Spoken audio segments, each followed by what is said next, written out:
الحمدللہ رب العالمین والصلاة والسلام علی رسولہ الکریم اما بعد فقد قال اللہ تبارک و تعالی فی القرآن الکریم ما ننسخ من آیت او ننسها نأتی بخیر منها او مثلها علم تعلم ان اللہ علی کل شیء قدیر علم تعلم ان اللہ له ملک السماوات والارض وما لکم من دون اللہ من ولی ولا نصیر صدق اللہ العظیم۔ سورۃ البقرہ آیا نمبر 106 اور 107۔ اللہ تعالیٰ فرماتے ہیں کہ ما ننسخ من آیت، جو آیت ہم منسوخ کرتے ہیں، او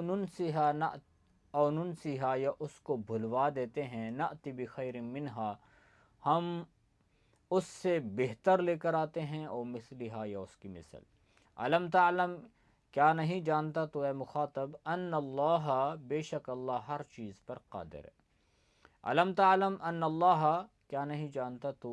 کہ بے شک اللہ کے لیے آسمانوں اور زمین کی بادشاہت ہے۔ وما لکم من دون اللہ من ولی ولا نصیر، اور تمہارے لیے اللہ کے سوا کوئی حمایتی نہیں اور نہ کوئی مددگار ہے۔ ان آیات مبارکہ کے اندر ناسخ اور منسوخ کے مسئلے کو ذکر کیا گیا ہے۔ ناسخ اور منسوخ، اس کا مطلب ہوتا ہے کہ اللہ جل شانہ کی ذات نے بعض دفعہ قرآن پاک کے اندر ایک آیت مبارکہ کو نازل فرمایا اور پھر اس کا جو حکم تھا اس کو منسوخ کر دیا۔ ہم یوں کہہ سکتے ہیں کہ ناسخ اور منسوخ کے حوالے سے کہ ناسخ اور منسوخ کی 3 اقسام ہیں، کہ بس اوقات ایسا ہوتا ہے کہ آیت مبارکہ قرآن میں موجود ہے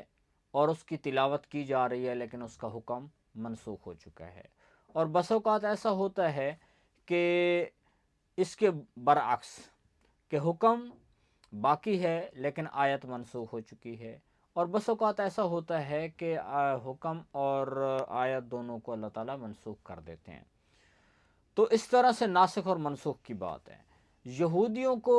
ہر وقت، یہودی چونکہ دل میں بڑا بغض رکھتے تھے، حسد کی وجہ سے وہ مسلمانوں سے بڑی عداوت رکھتے تھے، تو ہر وقت وہ موقع کی تلاش میں رہتے تھے کہ کوئی ہمیں موقع ملے اور ہم دین اسلام کے اوپر اعتراضات کسیں اور ایسی کوئی تدبیر کریں کہ جس کے ذریعے سے مسلمانوں کے دلوں کے اندر وہم پیدا ہو، شک و شبہ پیدا ہو، وہ اللہ کے نبی کو چھوڑ کر ادھر ادھر بھاگ جائیں، دین اسلام سے ہٹ جائیں۔ تو یہاں پر تو ایک دفعہ جب اللہ تعالیٰ نے مسلمانوں کو حکم دیا قبلہ تبدیل کرنے کا، یعنی صحابہ کرام رضوان اللہ علیہ مجمعین اللہ کے نبی کے ساتھ نمازیں پڑھ رہے تھے بیت المقدس کی طرف، تو اللہ کی ذات نے قبلہ بیت اللہ کو کر دیا۔ جب بیت اللہ قبلہ مقرر کیا گیا تو اس قبلہ کی تبدیلی کے اوپر پھر سے انہوں نے طوفان مچا دیا۔ یہودی لوگ کہنے لگے کہ دیکھو یہ کون سا دین ہے کہ جس کے اندر تم کسی ایک بات کے اوپر ٹکتے ہی نہیں ہو، کبھی کوئی حکم آ رہا ہے، ایک حکم اس کو یعنی منسوخ کیا جا رہا ہے، دوسرا حکم دیا جا رہا ہے، تو یہ تو دین، یعنی دین جو ہے وہ حق اور سچ نظر نہیں آتا ہے، کہ اس کے اندر جو دین حق اور سچ ہو اس میں تو تبدیلی نہیں ہوتی۔ تو اللہ جل شانہ کی ذات نے یہاں پہ ان کا جواب دیا ہے کہ اللہ کی مرضی ہے، اللہ جو چاہے اپنے جس وقت جو چاہے حکم دے اور جس حکم کو چاہے برقرار رکھے، یہ اللہ کی مرضی ہے۔ اور یہ مسلمانوں کے لیے بھی امتحان تھا کہ اللہ کی ذات کی طرف سے جو حکم آ جائے کیا یہ لوگ اس کے اوپر اس کی پابندی کرتے ہیں، اس کے مطابق کھڑے ہوتے ہیں، یا اس کے اوپر اعتراض کرتے ہیں، اور اس حکم کے منسوخ ہونے کی وجہ سے کیا یہ لوگ ان کا ایمان ڈگمگا جاتا ہے یا ان کے ایمان پہ یہ لوگ قابو اور باقی رہتے ہیں۔ تو اللہ کی ذات نے یہاں پر اسی کا تذکرہ فرمایا ہے۔ اور ناسخ اور منسوخ، یعنی عام طور پہ جو دنیا کے اندر حکومتیں اپنے قوانین کو بدلتی ہیں تو وہ اس بنیاد پہ بدلتی ہیں کہ ابھی حالات اور ہیں، حکم اور دیا، پھر حالات بدلے، حکم اور دیا، لیکن ان کو یہ پتہ نہیں ہوتا کہ بعد میں کیا حالات آنے والے ہیں۔ لیکن اللہ کی ذات وہ ذات ہے جس کو حال کا، ماضی کا، مستقبل کا، ہر تمام زمانوں کا پتہ ہے، اور اللہ کی ذات نے جو حکم دینا ہے، ابھی لوگوں کے کیا حالات ہیں، کیا حکم دینا ہے، پھر ان کے حالات کیسے ہوں گے، اللہ کی ذات کو پہلے سے پتہ ہے، اور پھر اللہ کی ذات نے اپنا حکم پھر نازل فرما دیا۔ اس لیے نبی پاک صلی اللہ علیہ وسلم پر قرآن جو اترا ہے وہ آہستہ آہستہ اترا ہے، یکدم نہیں اترا۔ تو اللہ تعالیٰ نے یہاں پر اسی بات کا تذکرہ فرمایا، اور یہودی جو لوگ وہ خواہ مخواہ کے سوالات کر رہے تھے ان کا جواب دیا گیا ہے کہ جو بھی اللہ آیت کو منسوخ کرتا ہے اور پھر اس کی جگہ دوسرے حکم کو لاتے ہیں، جیسے اللہ کی ذات نے حکم دیا کہ اگر مرد و عورت، یہ قرآن کے اندر پہلے اللہ کی ذات نے آیت کو اتارا کہ مرد و عورت اگر کیا کریں، ایسے جو شادی شدہ ہیں وہ اگر زنا کرتے ہیں تو ان کو رجم کر دیا جائے، لیکن بعد میں اس آیت کو اٹھا لیا گیا لیکن اس کا حکم باقی ہے۔ تو اس طرح سے اللہ کی ذات نے کبھی آیت مبارکہ کو اٹھا لیا، اس کا حکم باقی رکھا، اور کبھی حکم کو اٹھا لیا اور آیت مبارکہ کی تلاوت ہوتی رہی، جیسے کہ قرآن پاک کے اندر سورۃ انفال میں بھی آیات مبارکہ موجود ہیں، اور بس اوقات دونوں کو ہٹا دیا۔ تو یہ اللہ کی ذات کی مرضی ہے۔ ما ننسخ من آیت او ننسیہا، تو اللہ کی ذات نے اس کو یعنی حکم کو تبدیل کیا ہے۔ علم تعلم ان اللہ علی کل شیء قدیر، تو کیا تو جانتا نہیں کہ اللہ ہر چیز پر قادر ہے؟ تو جو اللہ چاہے اپنی مرضی سے کرتا ہے۔ علم تعلم ان اللہ لہ ملک السماوات والارض، کیا نہیں جانتا تو کہ بے شک اللہ کے لیے آسمانوں اور زمین کی بادشاہت ہے۔ وما لکم من دون اللہ، اور اللہ کی ذات کے سوا تو کوئی حمایتی نہیں ہے، کوئی مددگاری نہیں، وہی اللہ ہی ہے جو مدد کرنے والا ہے، جو لوگوں کی حمایت کرنے والا ہے۔ تو یہاں پر اس ناسخ اور منسوخ کے مسئلے کو ذکر فرمایا، اور ساتھ فرمایا ام تريدون ان تسألوا رسولکم کما سئل موسیٰ من قبل ومن يتبدل الكفر بالایمان فقد ضل سواء السبیل۔ اور کیا تم مسلمان یہ چاہتے ہو کہ سوال کرو تو اپنے رسول سے جیسے کہ سوال کیا گیا موسیٰ سے اس سے پہلے، وَمَن يَتَبَدَّلِ الْكُفْرَ بِالْإِيمَانِ، اور جو ایمان کو تبدیل کرتا ہے کفر سے، فَقَدْ ضَلَّ سَوَاءَ السَّبِيلِ، تو پس وہ شخص تو گمراہ ہو گیا۔ وَدَّ كَثِيرٌ مِّنْ أَهْلِ الْكِتَابِ لَوْ يَرُدُّونَكُم مِّن بَعْدِ إِيمَانِكُمْ كُفَّارًا حَسَدًا مِّنْ عِندِ أَنفُسِهِم مِّن بَعْدِ مَا تَبَيَّنَ لَهُمُ الْحَقُّ فَاعْفُوا وَاصْفَحُوا حَتَّى يَأْتِيَ اللَّهُ بِأَمْرِهِ إِنَّ اللَّهَ عَلَى كُلِّ شَيْءٍ قَدِيرٌ۔ اور وَدَّ كَثِيرٌ مِّنْ أَهْلِ الْكِتَابِ، یہ جو اہل کتاب ہیں ان میں سے بہت سارے لوگ ایسے ہیں کہ جو یہ چاہتے ہیں کہ تمہیں ایمان لانے کے بعد پھر سے کفر کی طرف لوٹا دیں، تبدیل کر دیں، تمہیں کفر کی طرف پھیر دیں۔ حسدا من عند انفسہم، بسبب اس کے کہ جو ان کے دلوں کے اندر حسد موجود ہے، من بعد ما تبین لہم الحق، بعد اس کے کہ ان کے لیے حق واضح ہو چکا ہے۔ فاعفوا واصفحوا، پس تم ان کو معاف کرو اور درگزر کرو، یہاں تک کہ اللہ اپنے حکم بھیج دے، اور بے شک اللہ ہر چیز پر قادر ہے۔ وَأَقِيمُوا الصَّلَاةَ وَآتُوا الزَّكَاةَ وَمَا تُقَدِّمُوا لِأَنفُسِكُم مِّن خَيْرٍ تَجِدُوهُ عِندَ اللَّهِ إِنَّ اللَّهَ بِمَا تَعْمَلُونَ بَصِيرٌ، اور نماز قائم کرو، زکوٰۃ ادا کرو، اور جو اپنے لیے تم آگے بھیج دو گے، من خیرن، بھلائی میں سے یعنی نیکی میں سے، تجدوہ عند اللہ، اس کو تم اللہ کے ہاں پالو گے، بے شک اللہ تعالیٰ جو تم کام کر رہے ہو، عمل کر رہے ہو، اس کو اللہ دیکھنے والا ہے۔ تو پہلی جو آیت مبارکہ ام تریدون ان تسألوا، یہاں پر جو ہے بعض یہودیوں نے آ کر یہ کہنا شروع کر دیا، اللہ کے نبی سے سوال کیا کہ آپ کے اوپر قرآن تھوڑا تھوڑا اتر رہا ہے، موسیٰ علیہ السلام کے پاس تو پوری تورات آ گئی تھی ایک ہی ٹائم میں، تو آپ کے اوپر اللہ تعالیٰ قرآن پورا کیوں نہیں نازل کر دیتا؟ اور یہ اس قسم کے وہ سوال اس لیے کرتے تھے کہ تاکہ لوگوں کو شک و شبہ میں ڈالیں۔ اور جیسے اگلی آیت مبارکہ کے اندر آ رہا ہے وَدَّ كَثِيرٌ مِّنْ أَهْلِ الْكِتَابِ، کہ یہ جو اہل کتاب ہیں یہ تو چاہتے یہی ہیں کہ بھئی یہ مسلمانوں کو اتنی بڑی خیر اور بھلائی نصیب کیسے ہو رہی ہے کہ ان کو ایمان کی روشنی مل گئی، ان کو قرآن مل گیا، وہی جو یعنی سب سے قیمتی چیز ہے، اللہ کی ذات کی طرف سے جو اتنا قیمتی خزانہ، وہ سمجھتے تھے کہ وہ تورات ہمارے پاس آئی تھی، ابھی یہ وہی ہمارے پاس آنی چاہیے تھی، تو ان کے دل کے اندر حسد تھا کہ مسلمانوں کو اس وقت جو ہے اتنا قیمتی خزانہ نصیب کیوں ہو رہا ہے، یہ ان کے پاس نہیں ہونا چاہیے، وہی جو ہے وہ تو یعنی ہمارے پاس ہی اترنی چاہیے تھی، ہمارے قبیلے میں آنی چاہیے تھی۔ تو اس لیے ان کے دل کے اندر یہ حسد تھا، تو وہ حسد کی بنیاد پہ وہ مختلف قسم کے سوال کیا کرتے تھے، جس کے ذریعے سے وہ مسلمانوں کو یعنی ان کے ایمان کو خراب کرنے کی کوشش کرتے اور ان کے دلوں کے اندر شکوک و شبہات پیدا کرنے کی کوشش کرتے۔ تو یہاں پہ اللہ تعالیٰ جل شانہ کی ذات نے فرمایا کیا تم لوگ یعنی اے مسلمانوں تم اس قسم کے سوال ہرگز نہ کرو، جیسے کہ یہ لوگ پہلے موسیٰ علیہ السلام سے انہوں نے بڑے الٹے سیدھے سوال کیے، کہنے لگے کہ تورات تو ٹھیک ہے اللہ کی طرف سے آئی ہے، لیکن ہم تو اللہ کی ذات کو دیکھیں گے، اور پورا 70 بندہ ان کے ساتھ چل پڑا کہ ہم تو اللہ کی ذات، پھر اللہ کی ذات نے کلام کیا، کہنے لگے نہیں ہم نے اللہ کی ذات کو آنکھوں سے دیکھنا ہے۔ تو یہ ان لوگوں کے ایسے سوال تھے، ان کی وجہ سے یعنی ان کا اپنا تو بیڑا غرق ہوا اور خود ایمان سے پھر گئے، اور یعنی موسیٰ علیہ السلام کی صحیح سے پیروی نہ کی، تو اب یہ لوگ مسلمانوں کو بھی اس سے ہٹانا چاہتے ہیں۔ وَمَن يَتَبَدَّلِ الْكُفْرَ بِالْإِيمَانِ، یعنی مسلمانوں کو اس قسم کے سوالات میں گھسا کے پھر سے ان کو کفر کی طرف لے کے جانا چاہتے ہیں۔ تو اللہ کی ذات نے فرمایا یہ تو سب سے بڑی گمراہی ہے، جس نے خواہ کے سوالات کیے بیہودہ قسم کے، جن کا کوئی تک نہیں بنتا کرنے کا، اللہ کے نبی سے سوال کرے گا تو اس کا ایمان خراب ہوگا، اور اس قسم کے شکوک و شبہات کی وجہ سے وہ کفر کی طرف واپس چلا جائے گا۔ تو مسلمانوں کو تنبیہ کی گئی کہ اس قسم کے سوال نہیں کریں۔ اور ساتھ ہی یہ جو یہودی لوگ تھے، یہ مسلمانوں کے ساتھ چونکہ حسد بھی رکھتے تھے، لیکن ظاہری طور پر یہ مسلمانوں کے پاس جاتے اور خیر خواہی کے جذبے کے ساتھ بڑے پیار محبت سے ایسی ایسی باتیں کرتے، ایسے لگتا جیسے یہ مسلمانوں کے سب سے زیادہ خیر خواہ ہیں، لیکن اس کے ذریعے سے مسلمانوں کے دلوں کے اندر جو یعنی یہ باتیں کر کے ان کے دلوں کے اندر شکوک و شبہات پیدا کرتے، جیسے کہ وہ کہتا ہے جی مسلمان تمہارے پاس جو دین ہے جو تمہیں عطا کیا گیا ہے، اگر یہ ہمارے پاس جو دین ہے جو موسیٰ علیہ السلام نے ہمیں تورات دی تھی اس کے اندر جو احکامات ہیں، وہ ان سے اگر یہ احکامات بہتر ہوتے تو ہم بھی یہ تمہارے ساتھ کھڑے ہو جاتے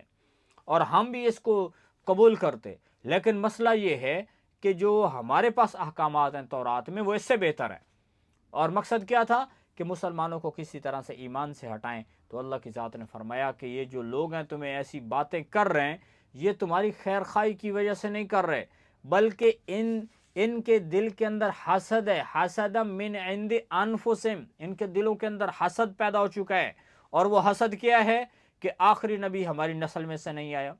اور وہ جو وحی کا سلسلہ تھا، وہ آخری عظیم کتاب جو ہمارے پاس آنی تھی وہ ہمارے پاس نہیں آ رہی ہے، وہ وحی کا سلسلہ ہمارے سے ہٹ گیا ہے، تو اس کی وجہ سے ان کے دلوں کے اندر حسد ہے۔ اور یہ بھی نہیں ہے کہ یہ جہالت کی وجہ سے ایسا کر رہے ہیں، نہیں، بلکہ ان کو سب پتہ بھی ہے، ما تبین لہم الحق، ان کے اوپر واضح بھی ہو چکا ہے کہ یہ آخری نبی بالکل حق اور سچ لے کر آئے ہوئے ہیں، اور یہ پکے اور ٹھکی بات ہے کہ یہ اللہ کے آخری پیغمبر ہیں، لیکن یہ ماننے کے لیے تیار نہیں ہے۔ اور پھر جب یہ بات یعنی مسلمانوں کو کفر کی طرف لوٹانے کی یہ کوشش کر رہے تھے، جب مسلمانوں کے اوپر وحی کے ذریعے سے اللہ کے نبی کو بتایا گیا اور مسلمانوں کو اللہ کے نبی کے ذریعے سے پتہ چل گیا، تو پھر مسلمانوں کے دلوں کے اندر غصہ آیا کہ یہ لوگ ہمارے ساتھ اس طرح سے کر رہے ہیں کہ ہمیں پھر سے جہنم کی طرف اور کفر کے اندھیروں کی طرف دھکیلنے کے لیے تیار ہیں۔ تو ان کے دلوں میں جذبہ تھا کہ ہم ان کو مار دیں، ان کو قتل کر دیں۔ تو اللہ کی ذات نے فرمایا فَاعْفُوا وَاصْفَحُوا، ابھی درگزر کرو، ان کو معاف کرو، یہاں تک کہ اللہ کی ذات پھر حکم تمہیں دے گا۔ اور وہ حکم کیا ہے کہ پھر اس کے بعد ایسے لوگ جو مسلمانوں کو کفر کی طرف پھر سے دھکیلنے کی کوشش کرتے ہیں، اسلام کے خلاف پروپیگنڈے کرتے ہیں، دین اور اسلام کی باتوں کو لوگوں کے دلوں کے اندر شکوک و شبہات پیدا کر کے وہاں سے ان کو ہٹانا چاہتے ہیں، تو فرمایا کہ پھر ان کے لیے حکم کیا ہوگا کہ یا تو وہ جزیہ دیں، ان کو یا قتل کیا جائے گا، اور ان کو اب مجبور کر کے یعنی ایسے لوگوں کو پھر جزیہ کے اوپر مجبور کیا جائے گا، یا ان کو کہا جائے گا کہ تم کیا کرو، اسلام لاؤ، اسلام نہیں لاتے جزیہ دو، اور اس قسم کی حرکتوں سے باز آ جاؤ، جہاد کا حکم، قتال کا حکم۔ تو چنانچہ بعد میں اللہ کی ذات نے حکم دیا تو صحابہ کو فرمایا گیا کہ ابھی کیا کرو، تم لوگ صبر کرو، اور ان اللہ علی کل شیء قدیر، اور اللہ ہر چیز پر قادر ہے۔ اور صحابہ کرام رضوان اللہ علیہم مجمعین دیکھ رہے تھے کہ ہماری تعداد بہت کم ہے،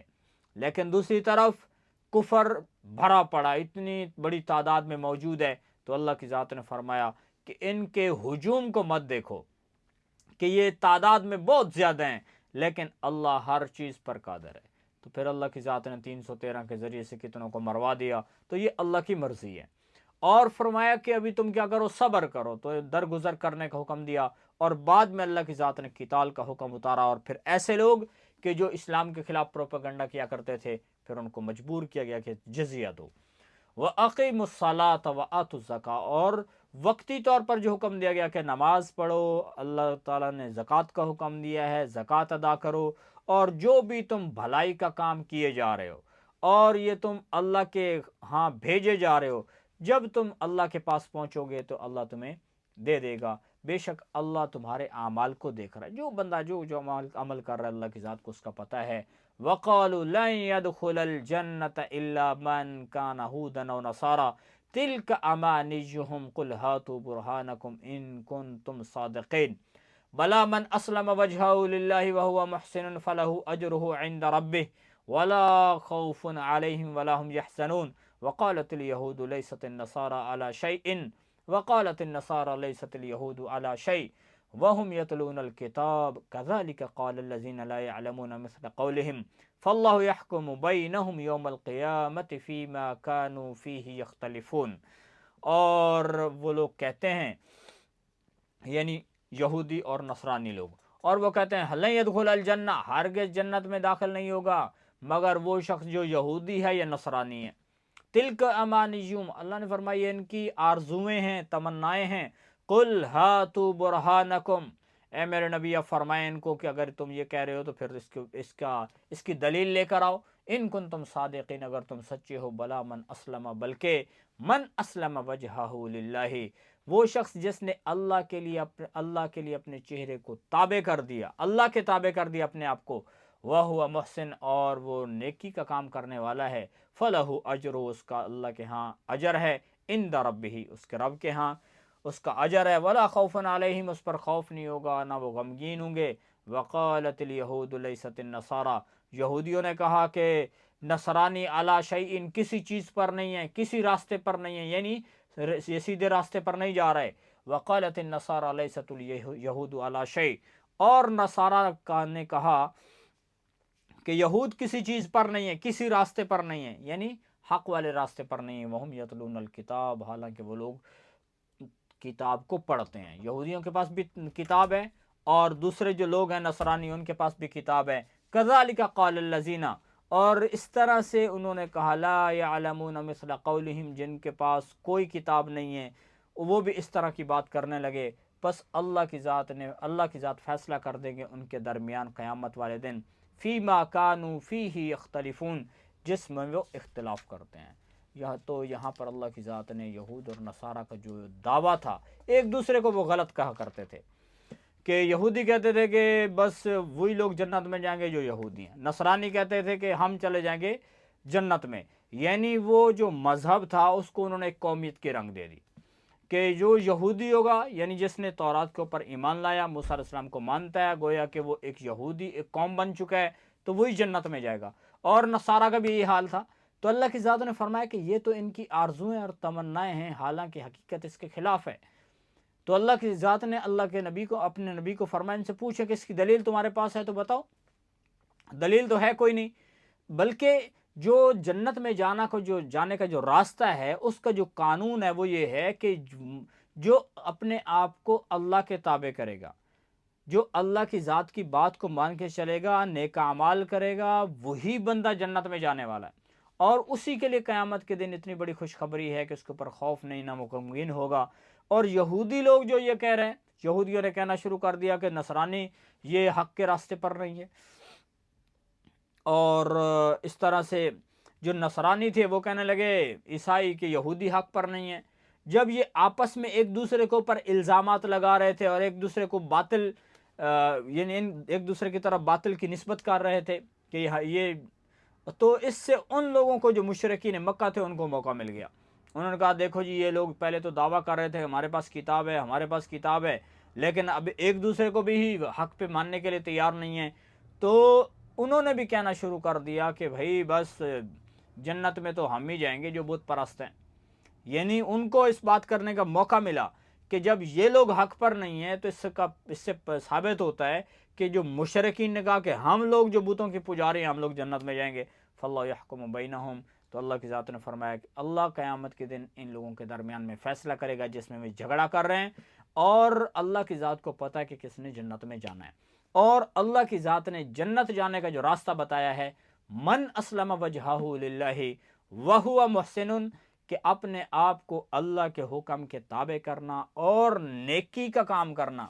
اللہ کی بات کو مان کے چلنے والا جو بھی بندہ ہوگا وہ جنت میں جائے گا۔ یہ جنت میں جانے کا راستہ ہے اور کچھ نہیں ہے۔ ومن